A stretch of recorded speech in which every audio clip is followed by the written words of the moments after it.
ಹಸು ಹಂದಿ ಸಾಕುವ ರೈತರಿಗೆ 25,000 ರೂಪಾಯಿ ತೆರಿಗೆಯನ್ನು ಹಾಕೋದಕ್ಕೆ ನಿರ್ಧರಿಸಲಾಗಿದೆ.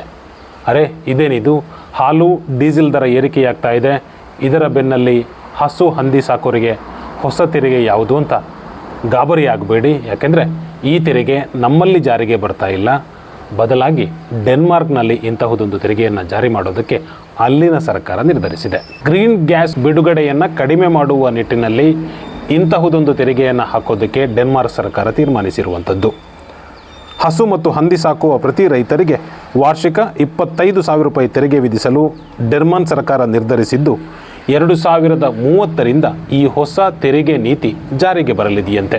ಪರಿಸರಕ್ಕೆ ಮಾರಕವಾಗುವ ಇಂಗಾಲ ಡೈಆಕ್ಸೈಡ್ ಜೊತೆಗೆ ಹಸು ಮತ್ತು ಹಂದಿಗಳು ಬಿಡುಗಡೆ ಮಾಡುವ ಮಿಥೇನು ಕೂಡ ಗ್ರೀನ್ ಹೌಸ್ ಗ್ಯಾಸ್ಗೆ ದೊಡ್ಡ ಮಟ್ಟದ ಕೊಡುಗೆಯನ್ನು ನೀಡುತ್ತದೆ.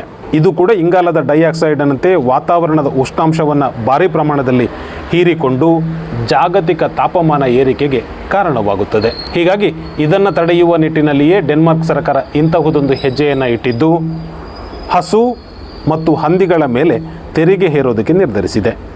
ಇಂತಹ ತೆರಿಗೆ ನೀತಿಯ ಮೂಲಕ ಗ್ರೀನ್ ಗ್ಯಾಸ್ ಹೌಸ್ ಬಿಡುಗಡೆ ಪ್ರಮಾಣವನ್ನು ಕಡಿಮೆ ಮಾಡಬಹುದು ಅನ್ನುವಂಥದ್ದು ಅಲ್ಲಿನ ಅಧಿಕಾರಿಗಳ ಯೋಚನೆ.